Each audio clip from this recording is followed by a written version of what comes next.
promised a stronger economy, promised no taxes on tips and ending wars.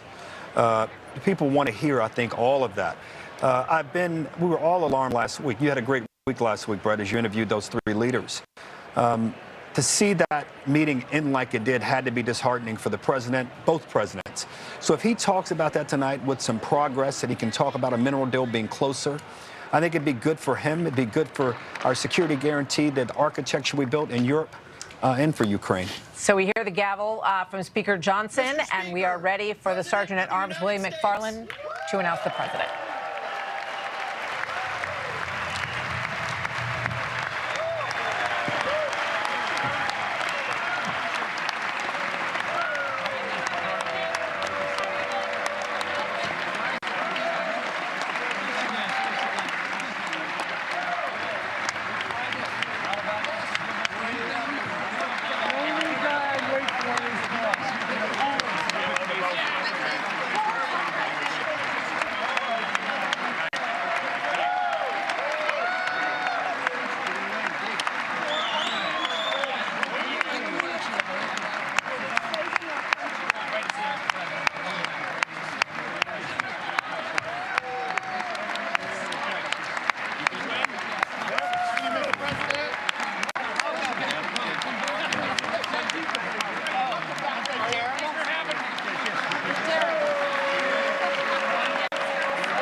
President making his way down the center aisle, and you see him shaking the hands of the Chief Justice, John Roberts.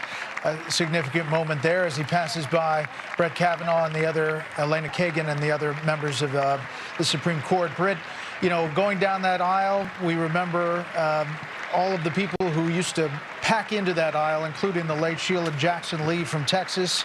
There are some, people that just, this is their moment to shake the hand of the president, either party.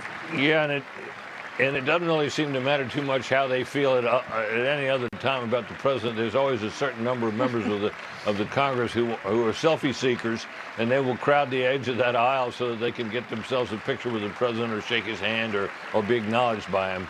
He is, after all, the largest figure at any given moment in our government, and at this point, I think, in this particular case tonight, it's the largest figure in modern American political history, certainly at this moment. He's shaking hands of some of the generals in the front row here. And just to keep in mind with the Supreme Court justices, he's got a couple of big cases before them right now about whether or not he can freeze foreign aid or fire executive branch officials. So he will be dealing with the Supreme Court quite a bit in the coming weeks and months. Spend some time with them as he makes his way up to the podium. And he is nominating a new chairman of the Joint Chiefs, which is quite something as well, as he shakes those hands. And now as he gets ready to give the speech, shaking the hands of the Vice President and the Speaker, let's listen in to the President of the United States, Donald J. Trump, his first